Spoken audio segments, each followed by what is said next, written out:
Hi and welcome back to my channel. I'm doing a reading for my amazing friend today. I've done quite a few readings for her, especially lately, and it's all surrounding one theme, and we even were discussing, is it worthwhile asking the same question over and over again, or is it worthwhile hammering on the same topic over and over again? But I feel like if it's an important matter, and this really is, then we need to try and see how the situation will change over time. And keep in mind that we're not asking a specific question repetitively or repeatedly. We are just wanting to see how the situation has progressed from A to B to C, etc. And I'm not doing a pendulum question, so it's not like the answer can change over time, like um, because of doubt. I'll explain it to you like this. When I do pendulum readings, often the answer will say yes. Then I'll ask the same question a second time, it says yes. And then the person comes back to me and says, well, I really am starting to doubt. I think this can't be true. So I do the reading the third time, asking the exact same question, and suddenly the pendulum decides to say no. So this happens because the pendulum is picking up your doubt inside you, your self-doubt. You're not trusting yourself and your abilities, and then the pendulum gives us a false answer. So that has happened a lot to me, which is why I feel like we shouldn't always ask the same question in exactly the same way over and over again. But this is not one specific question, it's a love situation, and my friend is a Taurian like me, and she's dealing with a Taurus guy. So it's heavy earth energy scattered all over the place. But she asked me to look into perhaps what blockages he has coming from his side. Because she feels like there's definitely a block of some kind that is stopping the relationship from progressing. She feels a soulmate connection with this person, and she feels a connection to him through his work that he does.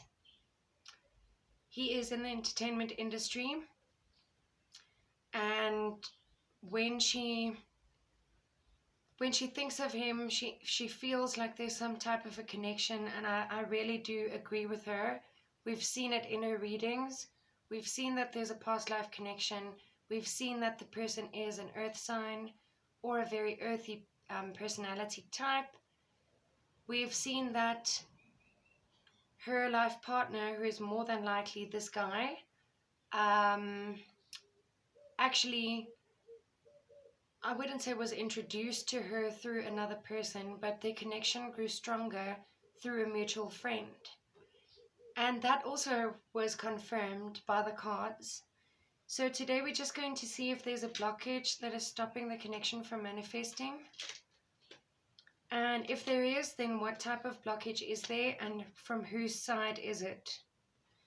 Alright, so we have the Seven of Swords. Let me get the cards out first and then I'll explain.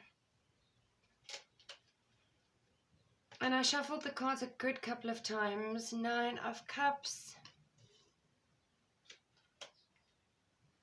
Ten of Wands reversed.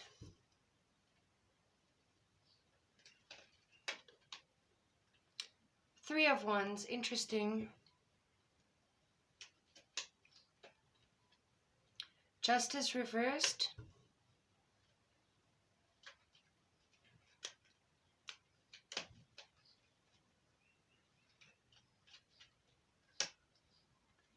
Ace of Wands reversed.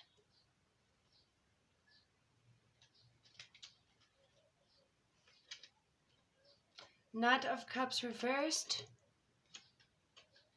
King of Cups reversed.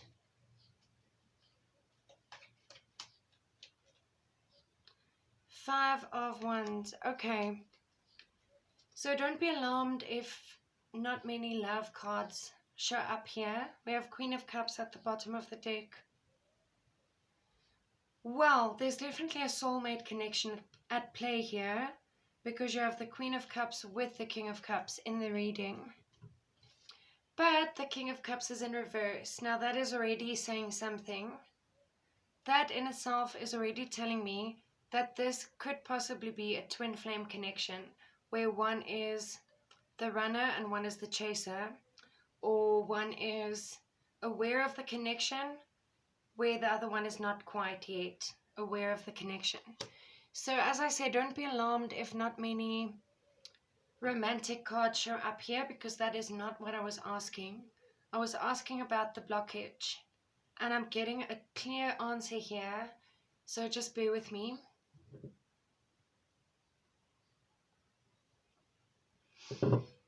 I will more than likely need like an extra video to go into detail about this. I'll see.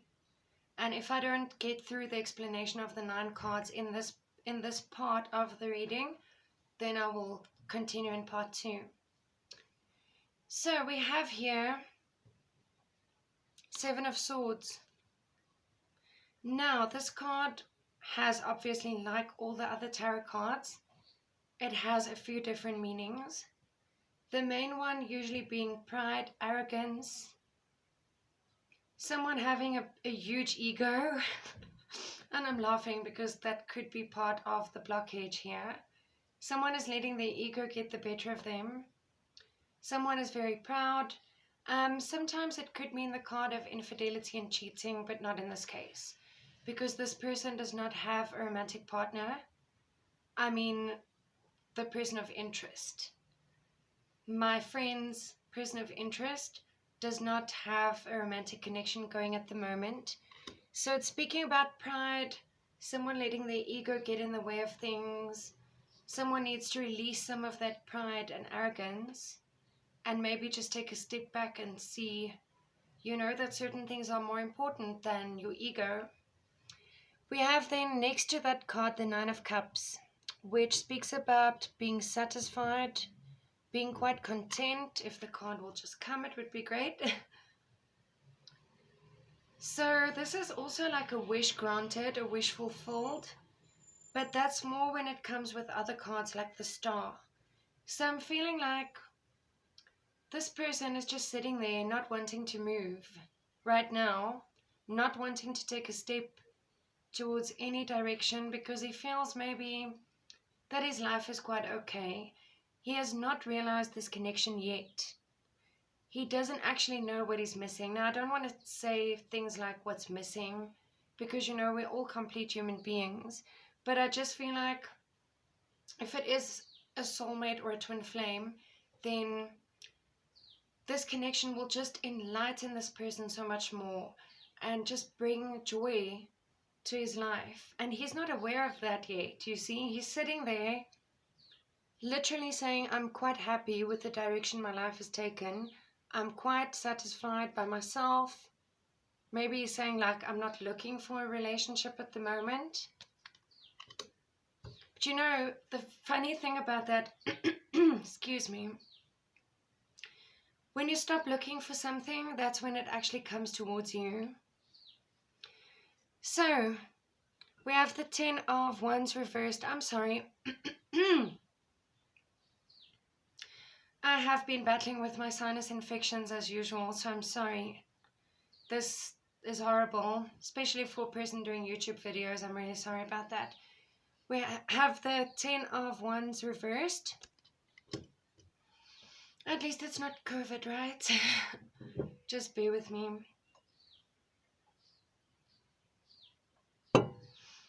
So the 10 of Wands reversed speaks about someone carrying a heavy burden. Someone feeling very overwhelmed. But it's not in the upright, okay? So perhaps this person is looking to reach out to somebody for advice or for help, or he wants someone to step in to lighten the load. So whatever he's dealing with that is feeling very heavy to him, he wants someone to come in. He doesn't want to carry the burden by himself any longer. Alright, I might do like 1 or 2 more cards and then we'll do the rest in part 2, because I feel like we're not going to get through it. You have here the Three of Wands, which is about looking into the future, looking ahead. It could also literally mean that someone is thinking of someone who's at a distance from them.